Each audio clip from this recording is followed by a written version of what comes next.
안녕하세요. 미국이 12월 달에 기준금리를 인상하면서 2019년도에 금리에 대한 우려가 굉장히 확산되고 있는 상태입니다. 그래서 미국의 기준금리 인상 그리고 우리나라의 기준금리 인상에 대한 좀 전망도 해보고요. 그런 기준금리 인상이 주택시장, 부동산 시장에 어떤 영향을 미칠 것인가에 대한 생각들도 한번 정리해 보려 합니다. 금리 인상 시대가 예고되고 있고요.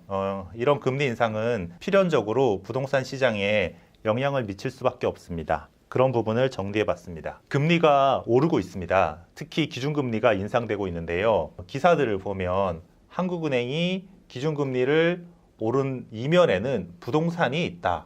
이런 얘기도 있고요. 그 전에 앞서서 한국은행은 11월에 기준금리를 인상을 했고요. 1.75%입니다, 지금. 미국은 12월에 또 기준금리를 인상했어요. 최고 2.25%인데요. 우리보다 미국의 기준금리가 더 높고 미국이 기준금리를 더 자주 올리고 있습니다. 근데 우리는 일단 기본적으로 우리나라 기준금리가 중요하니까요. 우리나라 기준금리는 이 11월 올린 게 1년 만에 올린 건데요. 경기가 나쁘지만 금융 안정이 더 급했다라는 표현을 하고 있습니다.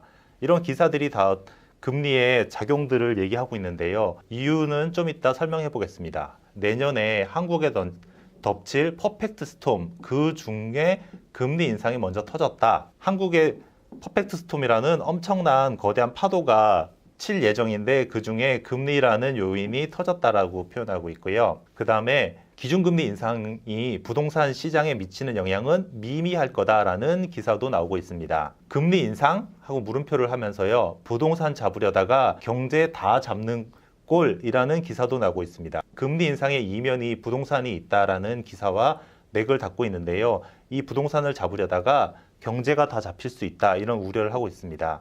또 전문가 중 2명 중에 1명은 내년에 추가 금리 인상은 어려울 것이다 라는 기사도 있습니다. 어떤 이유로 이런 기사들이 나오는지 금리와 관련해서 조금 복잡한 내용들이 있는데요. 그런 내용들을 가능한 한 간단하게 이번 시간에 정리해서 이해해 보도록 하겠습니다. 금리가 오르면 어떤 일들이 일어나는지 금리의 작동 원리에 대해서 조금 먼저 이해를 해야 될 것 같아요. 금리는 돈의 양을 조절하는 장치와 같습니다. 예컨대 금리는 댐의 수문이고요. 돈은 댐에 담긴 물이라고 생각하면 되겠습니다. 이만한 저수지가 있는데요. 이 저수지에 물을 이만큼 담으려고 하면 물의 양을 점점 높이려고 하면 이 기준금리를 낮추면 돈이 점점 늘어나게 됩니다. 물이 많다는 얘기는 물고기도 살기 편하고 어쨌든 이 수생 이쪽 식물들이 좀 더 활성화될 수 있다 이런 내용인데요. 바꿔서 말하면 돈의 양이 증가를 하면 이 돈의 양의 증가 때문에 경기가 활성화되고 부동산 가격도 오르고 이럴 여지가 있다는 거죠. 그거를 조절하는 어떤 이 물의 수위를 낮추고 높이는 이런 수문 같은 역할을 하는 금리, 특히 한국은행의 기준금리다 이렇게 이해하면 되겠습니다. 그래서 지금 기준금리를 올리는 거는 이 시중에 돈의 양을 조금 줄이겠다 이런 의미가 되겠습니다. 그 표로 약간 요약을 해봤는데요. 기준금리를 올리면요, 한국은행에서 한국은행으로부터 돈을 빌려와서 대출해주는 은행들이 돈을 가져오는 원가가 상승하게 됩니다. 그래서 우리가 쓰는 주택담보대출의 이자가 상승하게 되고요. 그 이자가 올라가면 자연스럽게 돈을 쓰는 부담이 증가하게 됩니다.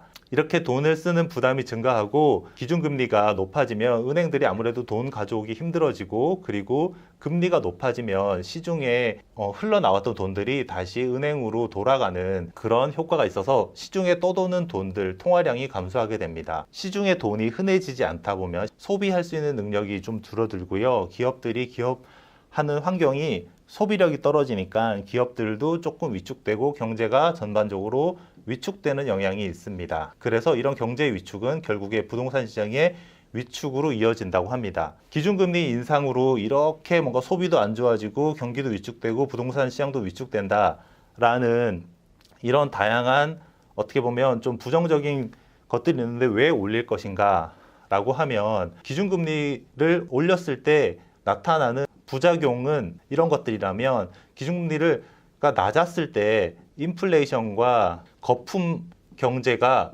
우려되기 때문입니다. 시중에 돈이 많이 풀려가지고 돈이 많아지면 100원짜리 물건이 어느 날 200원이 돼 있고 이런 식으로 돈은 많아지는데 물건들의 가격이 상승하고 그래서 그 인플레이션이 일어날 가능성이 크고요. 화폐의 가치도 하락하고 그리고 그 부동산 가격이 급등하거나 하는 등의 거품 경제가 형성이 되는 것입니다. 그것을 막고자 금리를 인상하게 되는데요. 그러려면 그 경제가 위축이 되는 그런 어떤 약간의 어떤 부정적인 영향들이 있는데 이런 부분들을 감수하고서라도 금리를 올려서 거품을 제거하고 인플레이션을 막겠다라고 판단을 하는 것입니다. 문제는 이 경제가 어느 정도 뒷받침이 돼야 금리를 올릴 수 있는 건데요. 우리나라 경제가 이렇게 금리를 올려서 이렇게 할 만큼 좋지 않은 상황임에도 불구하고 금리를 올리게 되는 이유는 부동산 시장을 잡겠다라는 어떤 그런 이면이 있는 겁니다. 그리고 또 한 가지 미국 금리가 인상되면서 우리나라도 더 이상 참지 못하고 기준을 어느 정도 올리는 효과가 있는 것입니다. 기준금리 인상과 반대의 얘기를 하면 기준금리 인하를 하면 대출 이자가 하락을 하고 돈을 쓰는 부담이 아무래도 이자가 낮으니까 감소하게 됐죠. 그러면 시중의 통화량이 증가하고요. 소비 능력이 증가되고 경기가 활성화되고 부동산 시장도 활성화됩니다. 그래서 인플레이션과 돈 가치 하락, 그 다음에 거품 경제가 일어나는데요. 요걸 막기 위해서 인상을 하고 이런 순환 과정을 반복하면서 조절하는 게 한국은행입니다. 그래서 한국은행의 기준금리가 어떻게 될 것이냐라는 것을 사람들이 굉장히 주목하고 최근에 뉴스에 나오는 이런 이유가 이 때문이라고 할 수 있겠습니다. 우리나라의 기준금리가 인상되고 있는 추이를 보면요. 2014년만 해도 우리나라는 2.25%입니다. 쭉 하락을 해서 2017년에 1.25%까지 계속 유지되다가 2017년 6월에 1.5%로 상승합니다. 그런데 이 상승한 기조가 최근 1년까지 계속 이어지다가 2018년 11월에 작년 11월에 1.25%로 0.25% 상승했는데요. 이 상승은 보면 경제가 좋아지거나 이랬을 때 어느 정도 경제가 버틸 여력이 있을 때 이렇게 보통 올리는데 우리는 지금 그런 상황이 아님에도 올리는 이유 중에 하나가 첫 번째로 부동산 시장 안정을 꼽았었고요. 두 번째가 미국 금리라고 했습니다. 예컨대 미국과 우리나라가 똑같은 금리라고 한다면 어느 나라의 외국 자본들이 어느 나라에 돈을 넣겠습니까? 미국의 보다 안정적인 미국에 넣을 가능성이 크겠죠. 그런데 미국이 더 많은 이자를 준다고 하면 우리나라에 투자했던 돈들이 미국으로 빠져나갈 우려가 크다. 이런 원론적인 얘기를 할 수 있습니다. 그런데 미국을 보면 2008년 금융위기 때 거의 0%대까지 이자를 낮췄다가 2015년 이후부터 어느 정도 회복하면서 계속 금리를 올리고 있습니다. 우리가 1.5%일 때도 작년에 계속 올려서 우리보다 오히려 미국이 더 금리가 높아지는 상황이 벌어진 거예요. 그리고 최근에 12월에도 금리를 더 올렸습니다. 이거는 최고고요. 미국은 2.25%에서 2.5%까지입니다. 이렇게 미국이 우리보다 더 이자를 많이 주는 이런 기준금리 역전의 시대가 예전에도 있었다고 해요. 걱정이 좀 많은데요. 예전에 보면 1차 역전 시기가 있고 2차 역전 시기가 있었는데 2차 역전 시기를 보면 2005년 8월에서 2007년 9월까지라고 합니다. 이때 미국과 우리는 최대 1% 차이였대요. 이게 거의 2년 동안 미국이 우리보다 1% 더 높게 기준금리가 형성돼 있었는데요. 지금은 우리가 보면 0.75% 차이잖아요, 최고가. 근데 이때 어떤 일들이 있었냐고 하면 외국인 투자자들이 우리나라에서 일시적으로 조금 빠져나갔었대요. 일시적으로 빠져나갔다가 장기적으로는 이렇게 좀 다시 돌아오는 그런 현상들이 일어나서 상대적으로 안정적이었다고 합니다. 그래서 이렇게 미국과 우리나라가 기준금리가 역전되더라도 당장 그렇게 크게 우려할 필요는 없다. 이렇게 얘기하시는 전문가들도 많더라고요. 그렇지만 어쨌든 미국이 꾸준히 상승하게 되면 우리도 어쩔 수 없이 올려야 되는데 문제는 우리나라의 이런 경제적인 체력이 이런 금리를 올리는 거를 받쳐줄 수 있을까?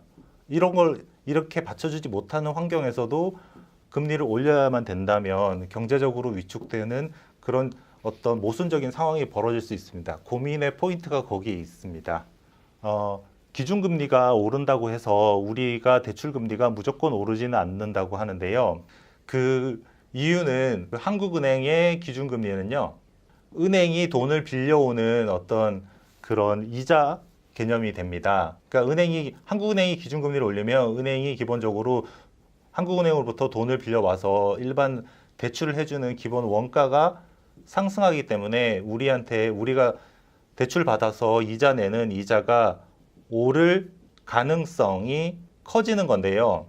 꼭 이게 근데 이렇게 바로 연결되지 않는다고 합니다. 한국은행과 시중은행이 이런 식으로 돈을 빌려오지만 시중은행은 우리와 대출을 할 때 은행 자체에 어떤 기준금리가 있고요. 거기에 가산금리라는 거를 따로 채정해서 종합을 해서 뭐 3.5%다 뭐 이렇게 결정을 한다고 합니다. 이 기준금리는 뭐 CD 연동이나 뭐 이렇게 정해져 있으니까 이 부분은 확정적으로 뭐 볼 수 있는데요. 이 가산금리가 좀 이렇게 뭐 미래의 리스크에 대한 리스크를 반영하기도 하고 뭐 약간 유동적으로 변한다고 합니다.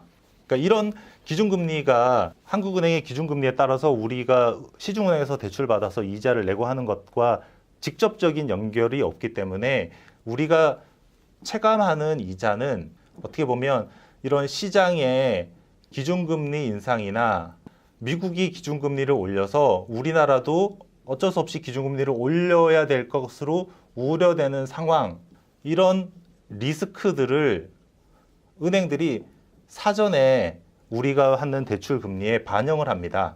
그러니까 한국은행이 굳이 기준금리를 올리지 않아도 우리는 이미 이런 리스크들을 미리 반영한 시중은행의 이자를 내게 되는 거죠. 그래서 아까 앞에서 기사에서 봤던 한국은행이 기준금리를 올렸지만 시중은행의 대출이자는 크게 오르지 않았다. 이런 기사 자체가 뭘 의미하냐면 한국은행이 기준금리를 올린다고 바로 시중은행의 기준금리가 올라가는 게 아니다. 하지만 한국은행이 기준금리 올리기 전에 이미 이런 가상금리를 통해서 이미 이런 리스크들이 반영이 돼 있어서 지금은 그렇게 오른 것이 아니다. 이렇게 이해할 수 있겠습니다. 금리 인상이 가장 큰 문제가 되는 것 중에 하나가 가계대출에 영향을 미친다는 겁니다. 이미 우리는 1,400조 원이 넘는 가계대출을 가지고 있는데요. 이 부분이 나라 경제에서 굉장히 큰 부담을 작용하고 있습니다. 이렇게 계속 증가하고 있는 가계대출 속에서 금리가 오르게 되면 가계가 소비할 수 있는 비용이 좀 줄어들고, 더 큰 문제는 지금의 이 빚으로도 이미 한계점에 도달해 있는 사람들이 있는데, 이 사람들이 이 한계점이 금리 때문에 더 낮아지면 버티지 못하고 붕괴될 수 있다. 이런 우려점들이 있습니다. 이런 부분들을 한계 세대라고 하는데요. 한계 세대에 대해서는 정부가 추산한 것도 있고 현대경제연구원이 추산한 게 있는데, 기본적으로 이 부채를 갖고 있는 가구의 한 14.8% 정도가 이미 한계에 다다르고 있는 한계 세대라는 연구 결과도 있습니다. 정부에서는 한계 세대를 C그룹을 상환 능력이 부족해서 부실화 우려가 할 수 있는 이 한계 세대로 볼 수 있는데요. 정부는 좀 더 보수적으로 잡아서 32만 가구에 94조 원이라고 합니다. 이 32만 가구가 금리가 낮아져서 좀 급속도로 낮아져서 대출을 많이 내야 될 상황이 되면 상환 능력이 부족해질 우려가 있는 사람들이라고 합니다. 이게 2017년 10월 자료인데요. 국토부 자료인데요. 이런 한계 가구들은 이 금리 인상에 따라서 굉장히 큰 영향을 받을 수 있고, 이런 부분들이 2019년도에 주택시장에 영향을 미칠 수도 있고, 또 그 주택시장을 넘어서 우리나라 경제에 큰 짐이 될 수 있다.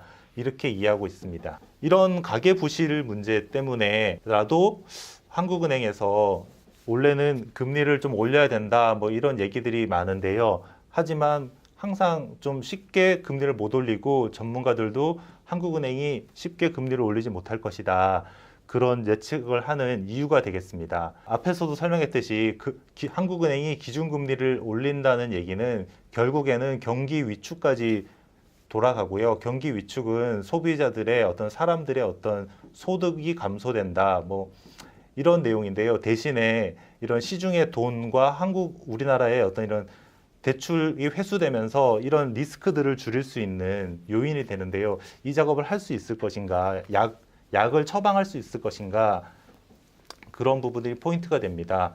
그래서 금리 인상과 관련해서 꼭 중요하게 체크해야 될 부분이 이 가계부채, 특히나 한계 상황에 달아 있는 이 가계부채가 어떻게 영향을 미칠 것인가, 이런 부분들입니다. 우리가 금리 인상의 경험을 한번 예전의 경험을 찾아볼 수 있는데요. 결론적으로 말하면 금리가 1%포인트 정도 인상된 후에 부동산 가격이 하락하는 모습을 발견할 수 있습니다.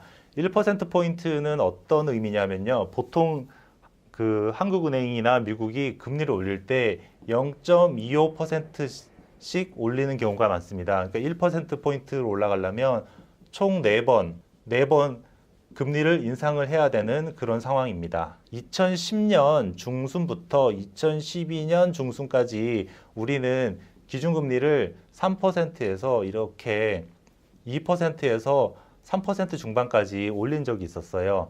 옆에는 우리 이런 아파트 가격 상승률인데요. 금리가 올라도 가격은 어느 정도 오르고 있습니다. 하지만 1%포인트가 금리가 상승해서 유지되는 순간 가격이 크게 하락하는 모습을 보였는데요. 현대경제연구원에서는 이렇게 표현을 합니다. 금리 인상을 하는 초기에는 기준금리가 올라가지만, 기준금리가 이렇게 빨간색 선인데 올라가지만 가계부채는 그렇게 증가하는 추세가 줄어들지 않는다고 합니다. 그 이유는 아파트 가격이 이렇게 상승하는 이런 모습 속에서 아파트 가격이 오르면 사람들이 매수 세력이 많은데 매수하면서 주택 대출이 늘어난다, 이런 얘기고요. 근데 금리가 일정 수준에 도달하고 나서는 이 가격이 하락을 하는데, 이 가격 하락을 하면서 가계부채 증가율도 감소한다, 그렇게 표현하고 있습니다. 이렇게 금리 인상 시기에 대부분의 아파트 가격은 한 4% 정도까지도 하락을 하더라, 뭐 이런 우리가 예전의 경험을 비춰볼 수 있는데요. 우리도 2019년에 한국은행이 금리를 인상을 하게 되면 단기적으로 인상이 주택시장에 바로 영향을 오지 않겠지만 어느 정도 인상폭이 확보됐을 경우에는 부동산 가격 하락 요인이 될 수 있겠다, 이렇게 이해할 수 있겠습니다. 앞에서 우리나라와 미국이 기준금리가 어떻게 변해왔는지 이런 부분들을 살펴봤는데, 지금 현재 미국은 2.5%고요, 최고가. 그 다음에 우리는 1.75%를 유지하고 있습니다. 0.75%의 어떤 갭이 있는데요. 이 부분은 미국은 어떻게 될 거고 우리는 어떻게 될 거냐라고 전망하는 자료들이 굉장히 많았습니다. 주택산업연구원은 미국의 기준금리는 최대한 4%까지 올라갈 것이다. 이유는 뭐냐면 미국 기준금리의 특성상 장기간에 큰 폭으로 조정되는 게 특징이라고 해요. 예전에 미국이 금리를 오르고 내릴 때 보면 오를 때는 장기간에 걸쳐서 크게 올리고 낮출 때는 장기간 걸쳐서 크게 낮춘다고 합니다. 이런 걸 비춰봤을 때 미국의 기준금리는 최대한 4%까지 오를 것이다 라고 전망을 하고요. 2019년도에는 한 두세 차례 정도 더 미국이 금리 인상을 예고하고 있기 때문에 한 3%대까지 오를 것이다 라고 합니다. 미국이 3%까지 올렸으면 우리도 뭔가 쫓아가야 될 것 같잖아요. 하지만 우리는 2019년도에 금리를 올리지 못할 것이다 라고 생각하는 전문가들이 굉장히 많고요. 한 번 정도 더 0.25% 한 번 정도 더 올려서 2% 정도까지는 올릴 것이다 라고 전망하는 전문가들도 있습니다.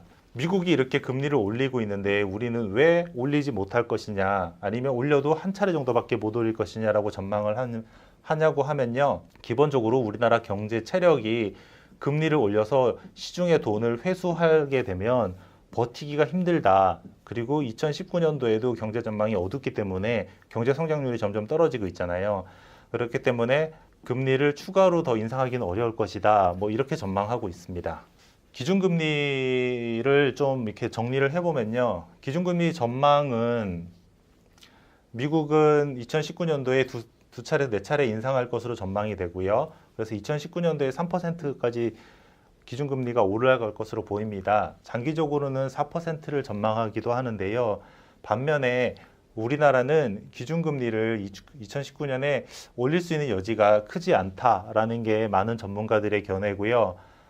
그렇기 때문에 현재의 1.75%가 유지하던가 아니면 한 차례 정도 0.25% 정도 올려서 한 2%가 되지 않을까라고 전망하고 있습니다. 그러면 이런 기준금리 전망의 의미는 뭐냐 하면요. 우리나라 같은 경우에 이 통화량을 줄이거나 하지는 못할 것이다. 2019년도에 그런 얘기가 되겠습니다. 부동산 시장이 급등하게 된 원인 중에 하나가 저금리 시대의 초저금리라고 하죠. 저금리 시대에 풍부한 유동자금을 꼽잖아요. 그러니까 시중에 돈들이 많아서 이 돈들이 어디 마땅한 투자처를 찾지 못해서 부동산으로 많이 유입돼 가지고 결과적으로 부동산 가격이 올랐다. 이게 이 유동자금은 대출을 통해서 유발된 것이 많다. 뭐 이렇게 인식하는 게 많은데요. 그래서 부동산 잡기 위해서 기준금리 올려야 된다라는 얘기도 많은데 그렇게 하기 힘들 것이다 라는 얘기가 되겠습니다. 그래서 기본적으로 부동산 가격을 견인했던 이런 풍부한 유동성은 2019년도에도 확보되어 있을 것으로 보인다 라고 이해할 수 있겠습니다. 하지만 아까 앞에서 살펴봤듯이 기준금리가 꼭 우리가 쓰는 대출 이자와는 직접적인 연관은 없을 수 있다. 뭐 그렇게 설명했잖아요. 그런 부분들이 각종 시중은행들이 그 가상금리라는 걸 통해서 앞으로 그 리스크들을 선반영하기 때문이라고 했잖아요. 근데 미국의 이런 금리 인상이 일어나면 이런 미국의 금리 인상은 우리나라 경제에 악영향을 미칠 영향이 큽니다. 그런 부분들이 시중금리의 가산금리에 적용이 돼서 우리가 은행들로부터 돈을 빌려서 쓰는 이자는 한국은행이 기준금리를 유지하는 것과 무관하게 오를 여지도 있습니다. 그래서 미국 금리 인상 이 부분들이 가상금리 인상 요인이 되기 때문에요. 대출 금리는 높아질 가능성이 크다고 합니다. 그래서 대출 이자를 많이 내게 되면 우리가 그 실제로 쓸 수 있는 돈, 가처분 소득이 줄어들게 되고요. 생활할 수 있는 자금이 축소될 여지가 있습니다. 그래서 금리 부분을 마지막으로 요약을 하면 한국은행이 기준금리를 올해 올릴 여지가 적기 때문에 시중의 유동성은 풍부한 상태로 유지되나 이 돈을 가져다 쓸 비용은 증가할 것이다. 그래서 풍부한 이런 시중 자금이 이렇게 부동산으로 유입될 여지도 감소할 것이다. 이렇게 금리를 이해할 수 있겠습니다. 금리라는 게 약간 경제적으로 이렇게 연관 고리들이 있어서 그 고리들을 체크해 가면서 올렸을 때 어떤 변수가 있고 뭐 이런 것들을 좀 따져봐야 되는 부분이라서 조금 복잡할 수도 있고 그리고 하나하나 또 다 격가지로 얘기를 나가다 보면 너무 복잡해질 수도 있어서 가능한 한 좀 줄이고 이렇게 정리하는 쪽으로 해봤는데요. 그럼에도 불구하고 어려운 것 같습니다. 포인트는 올해에도 금리로 인한 어떤 시중의 유동성 자체는 좀 시중의 돈은 좀 풍부할 것인데 그 돈을 쓰는 비용 자체가 올라서 일반 서민들이 그 돈을 활용하는 데에는 조금 한계가 있을 것이다. 이렇게 정리해 볼 수 있겠습니다. 감사합니다.